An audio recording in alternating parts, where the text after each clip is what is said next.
entre uma página e outra do livro, nós podemos mudar uma sociedade, unir povos e até viajar sem sair do lugar. É assim, rendendo a homenagem ao livro, que o Culturando começa agora.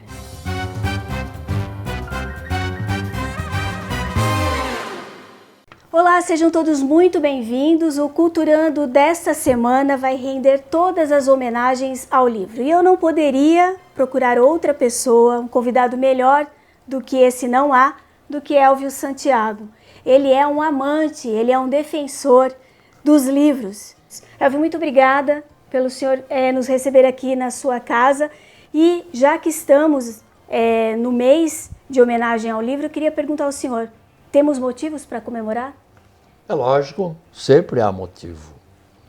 Aliás, o livro é o grande impulsionador da humanidade, da cultura, da humanidade, do ser humano.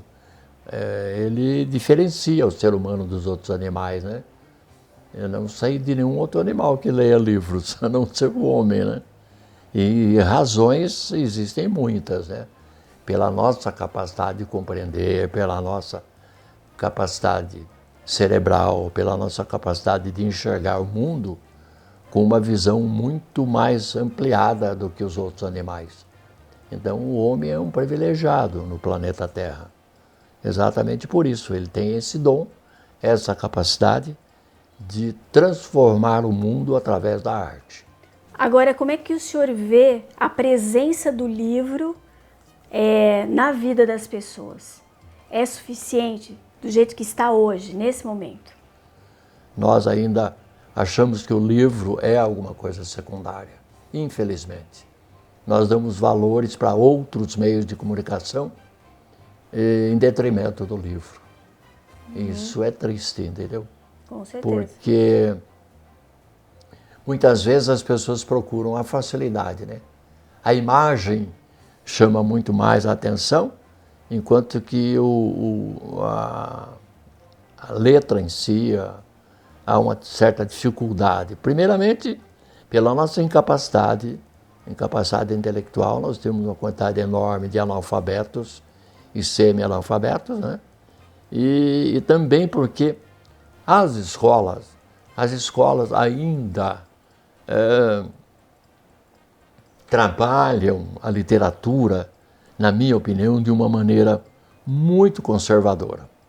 Nós ainda estamos um tipo de educação com um aluno sentado numa carteira, copiando o que o professor manda, entendeu? Copiando da lousa, ou lendo um livro sozinho, sem nenhum senso crítico. O senhor acha que a falta de leitura e a ausência do livro na vida de uma criança ou da pessoa de um modo geral traz ou trará quais consequências? Traz a seguinte consequência: ela não desenvolve o lado direito do cérebro. Só isso, né? Só isso. Entendeu? Então, porque na realidade a arte está ligada ao lado direito do cérebro.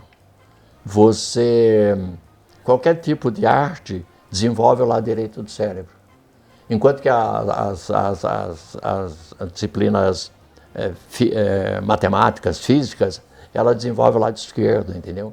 Então, se você dá matemática, coisas mecânicas para a criança, ela vai desenvolver um lado só do cérebro. Então, ela vai ter uma visão de mundo muito canhestra, entendeu? Ela vai ter uma visão limitada. Por isso que você vê esses absurdos do cara fazer um monte de bobagem aí, não tem noção de nada, entendeu? Condenar a arte, condenar coisas que os artistas fazem, porque falta a ele munição do lado direito do cérebro. Simplesmente isso. Ele passou pela escola e só melhoraram o lado esquerdo dele, o lado direito não. E nós continuamos nesse mesmo afé, entendeu? Trabalhando só um lado do cérebro. É um absurdo isso. Nós estamos perdendo tempo com essa juventude. Essa juventude precisaria estar muito mais evoluída, sem necessidade de saber perfeitamente tudo que é sobre matemática, como é que funcionam as máquinas e tudo mais, e ser um bom exemplar, o cara que vai lá fazer coisas para produzir produtos, entendeu? Quando na realidade ele deveria estar fazendo coisas mais, entre aspas, inteligentes, mais criativas, eu diria. Entendeu? Então essa pessoa às vezes não é criativa. E com isso mata nele o interesse pela arte. Entendeu? Porque se você estimula aquele lado, à medida que ele é estimulado, a leitura, ele vai gostar de ler a vida toda. Todo ser humano nasce artista, veja isso. E eu digo a você, o que acontece na realidade? Acontece que 3 fatores influenciam para destruir o artista que existe em cada ser humano. O primeiro é a família. Segundo, o grupo social. Terceiro, a escola. Esses 3 fatores contribuem para destruir nessa criança a capacidade criadora dessa criança, a capacidade inventiva, no sentido de ver um mundo com outros olhos. O mundo surreal, que para muita gente não existe. Não existe por quê? Porque ele só aprendeu o lado esquerdo do cérebro. Então o que acontece na realidade? Na medida em que o professor não está preparado para imaginar que a criança precisa ter liberdade para criar, no momento em que ele avalia um desenho, ele mata na criança a capacidade criadora. Aí então você te pergunta assim, como é que faz então com o desenho? Não tem avaliação? Não, não tem avaliação. O desenho não foi feito para ser avaliado na escola. E se ele vem e pergunta para mim se está bom, você faz outra pergunta para ele, o que você acha? A criança diz assim, eu acho que não está bom, então melhore. Se ele achar que está bom, então está bom. E toda avaliação deverá ser coletiva, nunca a avaliação de um professor, de uma pessoa. Porque eu posso, inclusive, estar totalmente equivocado a respeito de um aluno. Os meus professores estavam equivocados a meu respeito. Falando desse professor, ele me chamou, fez uma chamada oral e disse assim para mim, eu quero o verbo tal no tempo tal. Eu não sabia verbo. Eu não sei até hoje conjugar verbos. Falei assim, mas como você é escritor? E escritor precisa saber conjugar verbos? Não precisa. Um pintor precisa saber fazer tinta? Não. Ele pode comprar na loja. Entendeu? Alguém que é perito em computação precisa saber montar um computador? Não. Ele não precisa nem saber como é que funciona. Ele simplesmente precisa saber como é que ele vai trabalhar aquilo lá. Entende? Então, como eu lia muito, entendeu? Eu sabia escrever. Independente de saber o tempo do verbo, não. Aí o que aconteceu? Ele me humilhou. Ele disse assim, moço, você nunca vai ser nada na vida porque você não sabe verbo.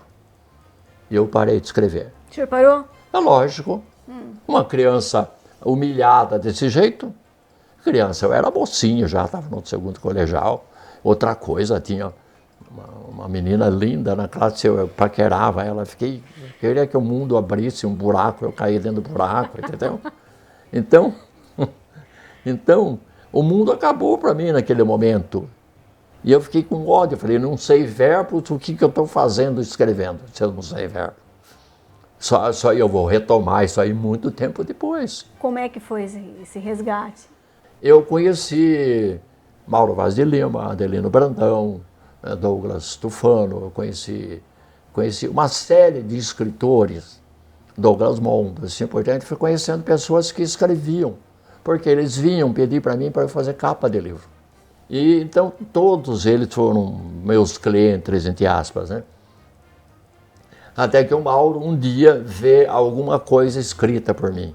Eram versos, uma crônica, sei lá, um conto e tal, e me pediu para ler mais coisas. Você tem mais coisa? Eu falei, tenho, sim. E falou, mas eu escrevo por vaidade só e tal. Aí ele levou uma série de crônicas e poesias, entendeu? Leu e depois de, sei lá, alguns dias me telefonou e disse assim, você tem um livro pronto aqui, por que você não publica? Que foi? Qual era o livro? Que é o livro Filmes Sem Cortes. E ele falou assim, se fosse eu, tiraria 3 ou 4 poesias daqui que eu não gosto. Mas como eu sou contra a censura, qualquer tipo de censura, eu peguei e publiquei até os que ele não gostou. Tá. E dei o nome ao livro de Filme Sem Cortes. Por isso que ele chama Filme Sem Cortes. Todo mundo tem um livro de cabeceira, né? Qual que é o do senhor? Hoje, o meu escritor predileto é José Saramago. Então eu li de Saramago aproximadamente 20 livros da obra dele. Ainda faltam alguns, entendeu? Que às vezes são difíceis de encontrar. Sim. Entendeu? E quando eu encontro algum livro, eu sempre compro 2, nunca um só. Sempre compro 2, coisa estranha, né? Por que isso?